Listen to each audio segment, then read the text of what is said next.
Après 40 ans de création commune, Gilbert et George est le couple d'artistes le plus durable du monde. Ils ont fait de leur vie une icône à travers des collages à l'impact visuel fort. Ce matin, ils inspectent les travaux finis avant l'ouverture publique de l'exposition qui rassemble 85 œuvres monumentales toutes récentes.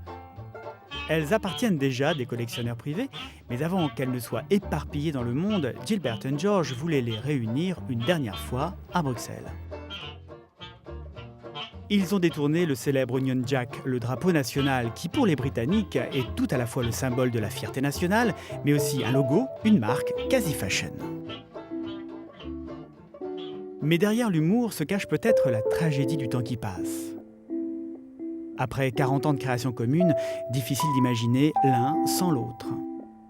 Dans un certain nombre d'images, Gilbert et George disparaissent pour ne laisser d'eux qu'une trace, une image quasi abstraite, grave.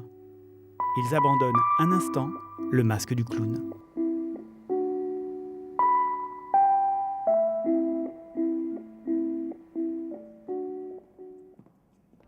Dans une autre aile du Palais des Beaux-Arts, le monde de Lucas Cranach nous ouvre ses portes, dans la pénombre. Peintre de la cour des princes de Saxe, Lucas Cranach laisse une œuvre rare qui en fait l'artiste le plus populaire de la Renaissance en Europe du Nord. Avoir établi une passerelle entre Lucas Cranach et le Belge Wim Delvoye, artiste contemporain, est une très belle idée du musée des Beaux-Arts. Il y a, comme à la Renaissance, le goût pour le tourment amoureux, avec ces bronzes polis qui semblent tourner sur eux-mêmes. Le thème du religieux prend un sens très contemporain avec ses spirales.